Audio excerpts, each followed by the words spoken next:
right. Now we're going to talk about animal phylas that are out there.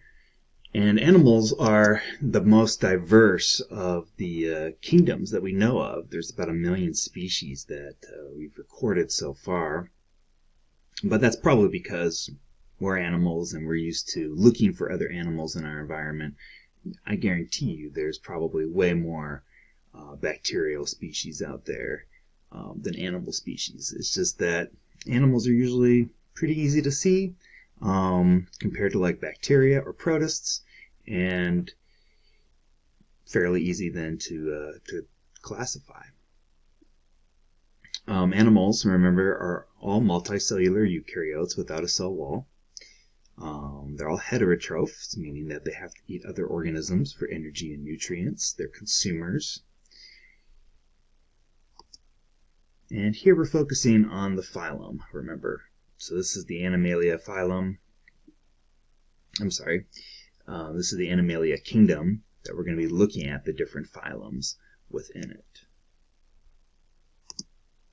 There are actually 36 animal phyla, of which 9 contain the vast majority of known living animal species. There's only 7 that you need to learn for IB biology. So these are the 7 here: Porifera, Cnidaria, Platyhelminthes, Mollusca, Annelida, Arthropoda, and Chordata. You do not need to know the echinoderms, the roundworms, or the rotifers for IB biology.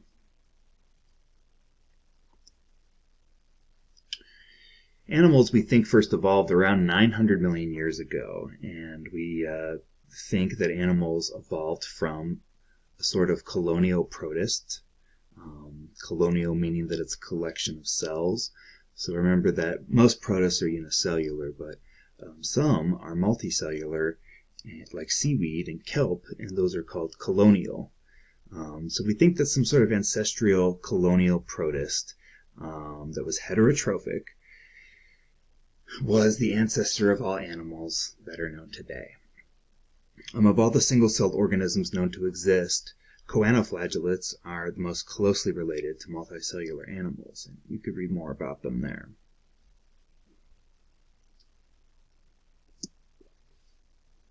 So one way, if we're given an animal, that we can classify it into one of those phyla is to sort of do a dichotomous key, like we've done before.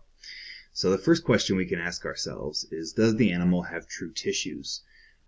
If it does not have true tissues, then it has to be a porifera. We'll get to what that means in a second. If it does have true tissues, then you would carry on and continue to step number 2. Now, a tissue is a group of similar cells that carry out a specific function. Think of like cardiac tissue that makes up your heart. It can contract, and it helps your heartbeat. So tissues are usually made out of a collection of different cells that all work together to give it a certain function. The most primitive type of animals don't have these true tissues. And porifera are what we think of as, when you think of like sponges. A lot of people don't realize that sponges are animals. They might think they're plants, but they actually are animals. They just don't have true tissues. They have cells with flagella, those are little tails, that capture bacteria and tiny food particles from their marine habitat. They have no type of symmetry. They're asymmetrical. They might look sort of radial, but in fact, in reality, there is no symmetry that you can see here. They don't have a mouth or an anus. Instead, they have pores throughout their body. And there's no true digestive tissue. And there's a little sketch that you can use.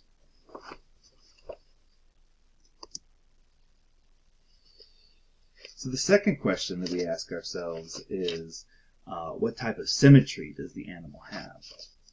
And if it's radiosymmetry, it's what we call a cnidarian. If it's bilateral symmetry, then we continue on to step 3, because the rest of animal life will be bilateral. So there's actually only one phyla in the animal kingdom that has radial symmetry, and it's the cnidarians. And that is how you pronounce them. The C there is silent. What is radial symmetry? Well, radial symmetry is where you have identical body halves around a central axis. So think like a tire. I could cut a tire many different ways and still be symmetrical. So radially symmetrical animals have top and bottom surfaces, but they don't really have left or right sides or front and backs. Instead, they're sort of like a big donut. And radial symmetry is best suited for stationary or random motion lifestyles. Whereas bilateral symmetry, bi meaning two, you can only cut the organism one way and it be symmetrical, and that's usually straight down the middle. Right? If I do this, then each half is the same, but that's the only way I can cut it and have two symmetrical halves. This gives these animals a head and a tail, what we call an anterior and posterior, as well as a front side, ventral, and a backside, dorsal, as well as right and left sides. And these allow for more streamlined and directional movement. So a little bit more about Cnidaria. Cnidaria have specialized tissues, including cells that can help sting to capture food from their marine habitat. Some example organisms of Cnidaria include the jellyfish, coral, the sea anemone, and the hydra. Again, their type of symmetry is radial symmetry. They do have a mouth, an opening for food to come in, but no anus. Instead, it's just like a single opening. So like with a jellyfish, they'll ingest their prey with this opening, digest it inside this compartment, and then they can release any waste through the same opening.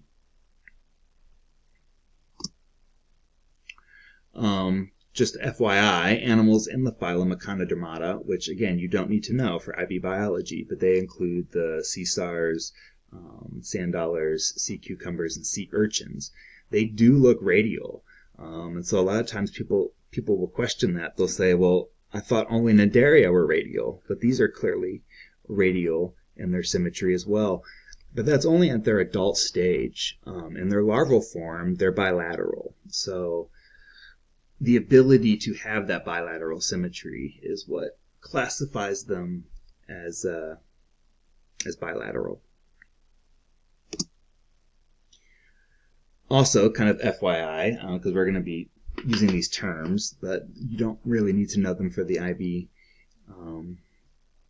content, but in the early stages of embryonic development, a cavity begins to form. So here we have our zygote, which is our fertilized egg. It starts to cleave into 8 cells, and then 16 cells, and then 32 cells, and it keeps going until it becomes a giant ball of cells, but the inside of the blastula is hollow. And so what ends up happening is something called gastrulation, which is the formation of the digestive tract, where one part of the blastula starts to invaginate or enfold on itself. And this opening here, again, you got to imagine this in 3 dimensions. This is just a cross section.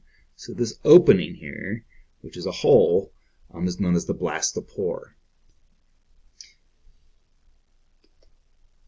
Now again, that cavity will eventually develop into the digestive tract. The blastopore can be used to further differentiate animals into what are known as protozoans and deuterozoans.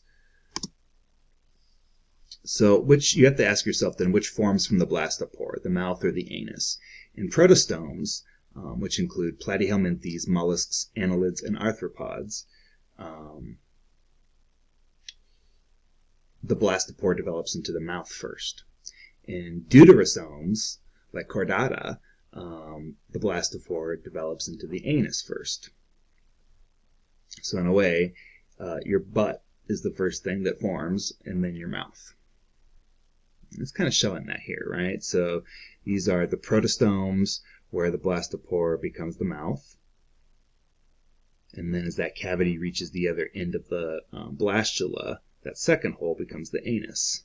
Whereas here in deuterostomes, the blastopore becomes the anus and eventually reaches the other side of the blastula, and that second hole becomes the mouth. It's kind of, again, you don't need to really understand what these two different types of animals are, but it is helping us in classifying them further on this tree. So platyhelminthes are flatworms, and the way I remember them is platy-flatty, because there are different types of worm phylums out there. So these are the flatworms. They have unsegmented bodies, and they can live in marine, freshwater, or terrestrial habitats. Examples include the tapeworm and planaria. There's planaria. They have bilateral symmetry. They can only be cut down the middle and be symmetrical. They have a mouth, but they don't really have an anus. Again, they're sort of like the cnidarians, in which they can ingest food and release waste through the same opening. This brings us then to mollusca, which includes snails, the octopus, clams, squids. Mollusk essentially means muscular foot. And so they have three main body parts, this muscular foot, a visceral mass, and a mantle. Many have a hard shell made of calcium carbonate, and they can live in marine, freshwater, or terrestrial habitats. They have bilateral symmetry, and they now have a mouth and an anus. So we're at the first animals that have both openings. Annelida are segmented worms. And so like when you think of an earthworm and you see these different segments, that's what we mean by segmented. They move for peristalsis, which is this kind of movement of your digestive tract muscles, but they're really essentially a giant digestive tract because the mouth starts at one end and the anus is at the other. They have bilateral symmetry. Examples include the earthworm, and you can see a leech here has segments. There's a lot of marine worms that also fall under Annelida. Arthropoda are what we think of when we think of those things with exoskeletons, so insects, spiders, like arachnids, crustaceans. Arthropoda have segmented body parts, jointed appendages, so they have arms and legs that can move. And again, they have this outside skeleton, an exoskeleton made out of the sugar chitin. They can live in marine, freshwater, or terrestrial habitats. They have bilateral symmetry. They have a mouth and an anus. And there's a sketch of a crab. Chordata are the phylum that we belong under.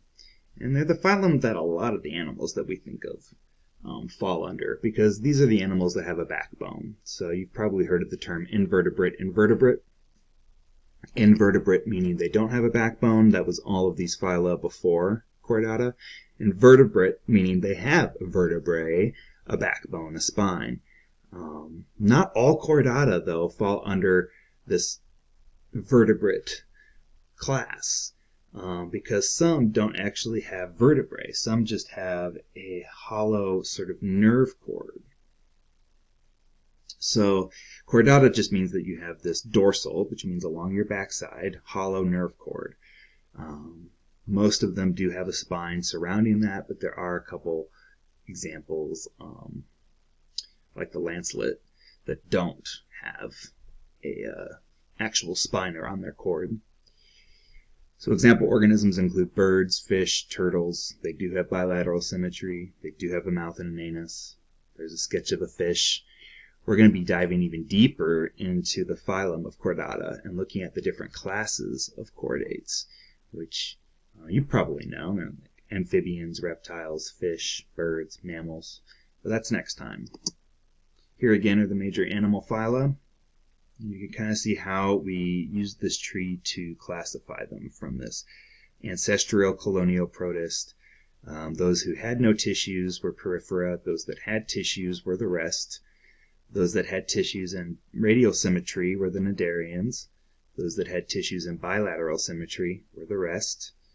Those with bilateral symmetry, whose blastopore becomes their mouth first, were these, the platyhelminthes, mollusca, annelida, arthropoda, and the bilateral animals, whose blastopore becomes the anus first, are these, the chordates.